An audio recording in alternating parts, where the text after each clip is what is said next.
بسم اللہ الرحمن الرحیم۔ السلام علیکم۔ یوٹیوب چینل دلچسپ ویڈیوز میں خوش آمدید۔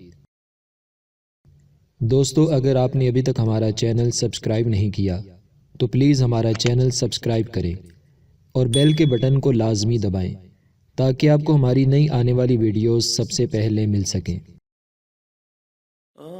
دوستو، خوابوں کی تعبیر بتانے سے پہلے تعبیر خواب کے حوالے سے کچھ ضروری اور اہم معلومات جان لیجئے۔ اللہ تعالیٰ نے خوابوں کی تعبیر کا علم سب سے پہلے انبیاء کرام میں سے حضرت یوسف علیہ السلام کو عطا فرمایا، جس کا ذکر قرآن پاک میں بھی ہے۔ حدیث پاک کے مفہوم کے مطابق سچا خواب نبوت کا 46واں حصہ ہے۔ امام حسین رضی اللہ عنہ کے شاگرد رشید امام ابن سیرین رحمۃ اللہ تعالی علیہ فرماتے ہیں، خواب 3 طرح کے ہوتے ہیں: رحمانی خواب، شیطانی خواب، نفسانی خواب۔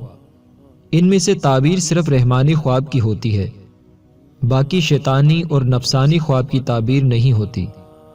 رات کے ابتدائی حصے میں دیکھے جانے والے خواب کی تعبیر 5 سال میں، آدھی رات کو دیکھے جانے والے خواب کی تعبیر 5 مہینوں میں، اور فجر کا وقت شروع ہونے سے پہلے دیکھے جانے والے خواب کی تعبیر 10 دن تک پوری ہوتی ہے۔ وہ کون کون سے لوگ ہیں جن سے خوابوں کی تعبیر نہیں پوچھنی چاہیے؟ دوستو، وہ 4 قسم کے لوگ ہیں۔ نمبر 1، بے دین لوگوں سے، کیونکہ اللہ تعالیٰ ان سے ناراض ہوتا ہے۔ نمبر 2، عورتوں سے، کیونکہ ان میں عقل نہیں ہوتی۔ نمبر 3، جاہلوں سے، کیونکہ وہ عالم نہیں ہوتے۔ نمبر 4، دشمنوں سے، کیونکہ دشمنوں میں خیر و برکت نہیں ہوتی۔ اگر خواب کی تعبیر پوچھنی ہو تو کسی عالم سے یا خوابوں کی تعبیر بتانے والے سے پوچھنی چاہیے۔ اگر کوئی خواب میں ڈر جائے تو اس کے 3 علاج ہیں۔ نمبر 1، 3 مرتبہ آیت الکرسی پڑھ لے۔ نمبر 2، 3 مرتبہ اعوذ باللہ من الشیطان الرجیم پڑھ کر اپنے بائیں کندھے پر 3 مرتبہ تھوکے۔ مطلب تھوکنا نہیں ہے، صرف تھوکنے کی آواز پیدا کرنی ہے۔ نمبر 3، اپنی کروٹ تبدیل کر لیں۔ درست خواب دیکھنے اور اس کی تعبیر معلوم کرنے کے 3 طریقے ہیں۔ نمبر 1، باوضو ہو کر سنت کے مطابق قبلہ رو دائیں کروٹ پر سوئے۔ نمبر 2، کھانا نہ تو بہت زیادہ کھائے نہ بہت کم، بلکہ درمیانہ کھانا کھائے۔ نمبر 3، سونے سے پہلے سونے کی دعا اللہم باسمک اموت و احیا پڑھ لے، اور جب سو کر اٹھے تو سو کر اٹھنے کی دعا پڑھ لے۔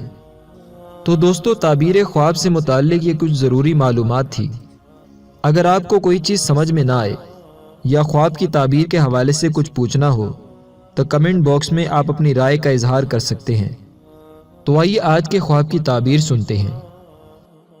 دوستو، شادی خانہ آبادی یہ ایک ایسا مبارک عمل ہے کہ جس سے نسل انسانی کا آغاز ہوا اور نسل انسانی آگے بڑھتی چلی گئی۔ شادی کرنا نبیوں کی سنت بھی ہے، اور حدیث مبارکہ کے مطابق شادی خانہ آبادی غیر شرعی رسومات سے بچتے ہوئے کرنے سے مسلمان کا آدھا ایمان بھی شیطان سے محفوظ ہو جاتا ہے۔ شادی کا خیال جب بھی نوجوانوں کے ذہنوں میں آتا ہے تو ان میں خوشی کی لہر سی دوڑ جاتی ہے۔ پھر کئی لوگ خواب میں اپنی یا کسی دوسرے کی شادی ہوتے ہوئے بھی دیکھتے ہیں۔ تو آئیے آج کی اس ویڈیو میں ہم جان لیتے ہیں کہ خواب میں شادی دیکھنے کی تعبیر کیا ہوتی ہے۔ حضرت امام ابن سیرین رحمۃ اللہ تعالی علیہ فرماتے ہیں، اگر کوئی خواب میں دیکھے کہ اس نے دلہن بیائی ہے لیکن اس کو نہیں دیکھا ہے اور اس کا نام نہیں جانتا ہے، دلیل ہے کہ مرے گا یا مارا جائے گا۔ اور اگر دیکھے کہ دلہن کو گھر میں لایا ہے اور اس کے ساتھ سویا ہے، دلیل ہے کہ بزرگی پائے گا، اور جو چیز اس کی ملک نہیں ہے اس کی ملک ہو جائے گی۔ حضرت جابر مغربی رحمۃ اللہ تعالی علیہ اس بارے میں فرماتے ہیں، اگر عورت خواب میں دیکھے کہ اس کی شادی ہوئی ہے اور اس کو خاوند کے پاس لے گئے ہیں تو دلیل ہے کہ اس کی عمر ختم ہو گئی ہے، اور اگر دیکھے کہ شوہر لے گیا ہے اور اس سے نیک سلوک کیا ہے تو خیر و منفعت پر دلیل ہے۔ اللہ تعالیٰ کی پاک بارگاہ میں دعا ہے کہ اللہ تعالیٰ تمام مسلمانوں کی شادی خانہ آبادی کو مسرت اور خوشیوں سے بھر دے۔ اللہ تعالیٰ نظر بد سے محفوظ فرمائے اور شیطان کے شرور سے بھی محفوظ فرمائے۔ اللہ تعالیٰ تمام کے گھروں کی خیر فرمائے۔ دوستو، اگر آپ کو ہماری یہ ویڈیو پسند آئی ہے تو اس ویڈیو کو لائک ضرور کریں، اپنے دوستوں کے ساتھ شیئر کریں۔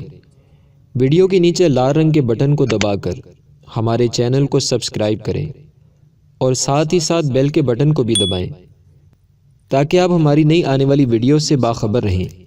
دوستو، ویڈیو دیکھنے کا شکریہ۔ اپنا بہت سا خیال رکھیے گا۔ فی امان اللہ۔